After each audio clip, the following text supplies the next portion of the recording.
pagi teman-teman, balik lagi bersama saya Bribda Ega Sofia dalam Tribrata Podcast Polda Kalimantan Timur. Hari ini saya diberi kesempatan untuk ngobrol nih sama salah satu narasumber yang luar biasa, yaitu Sekjen KPAI, yaitu Ibu Lia Latifah. Langsung kita sapa, selamat pagi Bu. Oke, selamat pagi Mbak Ega ya. Oke, selamat pagi buat hari ini di Balikpapan ya. Iya Bu. Luar biasa, udaranya cerah semuanya. Nah, semoga sehat selalu kita semua ya. Semoga sehat selalu Bu. Oke. Jadi hari ini saya mau ngobrol sedikit Bu terkait vaksinasi pada hari ini, yang dimana kan kita tahu 31 tahun gelar AKABRI ke-90 ini merupakan vaksinasi besar-besaran Bu, dengan jumlah dosis yang disuntikan itu sekitar kurang lebih 8.000 vaksin. Nah, pertanyaan yang pertama nih Bu, apa sih tanggapan Ibu terkait vaksinasi pada hari ini? Oke. Baik Mbak Ega, terima kasih kesempatan yang sudah diberikan ya kepada saya dengan Lia dari Sekjen Komnas Perlindungan Anak, di mana kegiatan hari ini yang dilaksanakan oleh AKABRI Angkatan 90 sangat luar biasa, dan kami dari Komnas Perlindungan Anak mengapresiasi dengan kegiatan ini karena memang vaksin yang diberikan untuk pelajar itu memang sangat dibutuhkan ya, ketika nanti mereka untuk ini kan salah satu hak anak-anak dalam mendapatkan perlindungan dan kesehatannya mereka. Jadi kami dari Komnas Perlindungan Anak sangat mengapresiasi kegiatan pada hari ini. Itu Mbak Ega. Baik, untuk upaya-upaya yang sudah dilakukan oleh Komnas Perlindungan Anak sendiri apa aja sih Bu upaya-upayanya? Jadi banyak yang sudah dilakukan oleh Komnas Perlindungan Anak selama masa pandemi ini. Ya, jadi yang pertama adalah kita mengedukasi. Yang paling utama kita mengedukasi. Yang diedukasi itu bukan hanya anak-anak saja, tetapi juga orang tuanya. Dengan cara pencegahan, terus kemudian pada saat sebelum pembelajaran tatap muka dilaksanakan, itu anak-anak sudah diberikan sosialisasi bagaimana mereka mencegah, bagaimana nanti ketika mereka mau masuk sekolah, gitu ya. Karena ini kan sesuatu hal yang baru, yang sesuatu yang anak-anak itu mungkin sebelumnya tidak pernah dilakukan gitu ya. Dimana misalnya mungkin cuci tangan, kalau dulu mungkin cuci tangan hanya pada saat mereka makan, kalau sekarang kan enggak ya, mereka datang harus cuci tangan, cek suhu, terus kemudian mereka pakai masker. Ini sesuatu yang menurut kami di Komnas Perlindungan Anak ini perlu disosialisasikan. Lalu kegiatan yang kedua juga kami di Komnas juga melakukan pemberian vitamin untuk anak-anak gitu ya, dimana pada saat masa pandemi ini ketika mereka harus belajar daring, ada kejenuhan yang mereka rasakan. Nah, jadi kita juga memberikan edukasi kepada orang tua dengan kegiatan Zoom, webinar. Jadi ketika anak-anak sudah mulai jenuh, apa yang harus dilakukan oleh orang tua?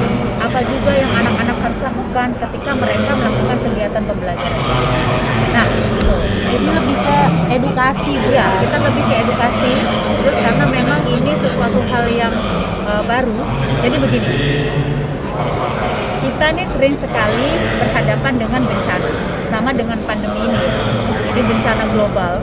Nah, ini tidak pernah anak-anak itu mendapatkan edukasi persiapan ketika mendapatkan bencana. Misalnya, ada bencana longsor, ada bencana banjir, ada bencana gempa bumi. Nah, anak-anak itu tidak pernah terinformasi apa yang mereka lakukan ketika ada bencana terjadi. Sama ketika pandemi ini. Kok sekarang tiba-tiba nggak boleh sekolah, sekarang kok tiba-tiba nggak boleh main, gitu kan ya.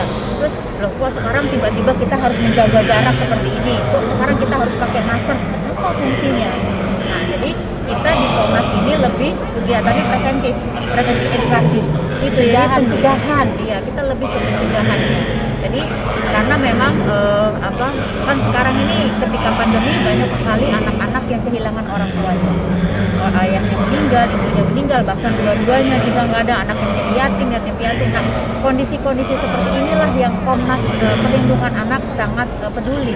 Nah, jadi ketika mereka kehilangan orang tua, apa yang mereka harus lakukan? Penguatan seperti apa yang harus dilakukan? Nah, itu sangat penting sekali.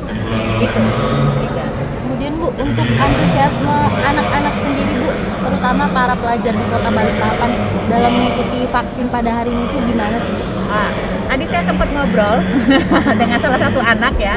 Saya tanya kan, tadi dia bilang ini vaksin pertama iya. Gimana perasaannya, bagaimana?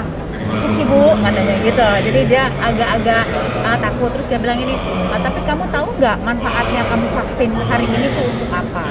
Terus ya karena disuruh sama guru katanya gitu. Terus saya bilang, tahu nggak ini salah satu pencegahan supaya misalnya kamu bisa terhindar atau misalnya kamu bisa tahu nih ketika misalnya nanti terjadi ada pandemi, ada COVID atau seperti apa kekebalan yang ada di dalam tubuh kamu tuh lebih siap lagi gitu.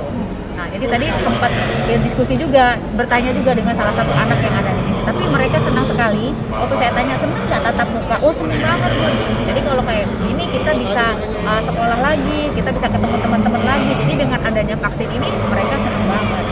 Nah, terima kasih nih sama angkatan 90 ya, yang sudah memfasilitasi anak-anak hari ini di Balikpapan, di Kalimantan Timur, nah yang sudah mendapatkan vaksin yang begitu luar biasa. Gitu.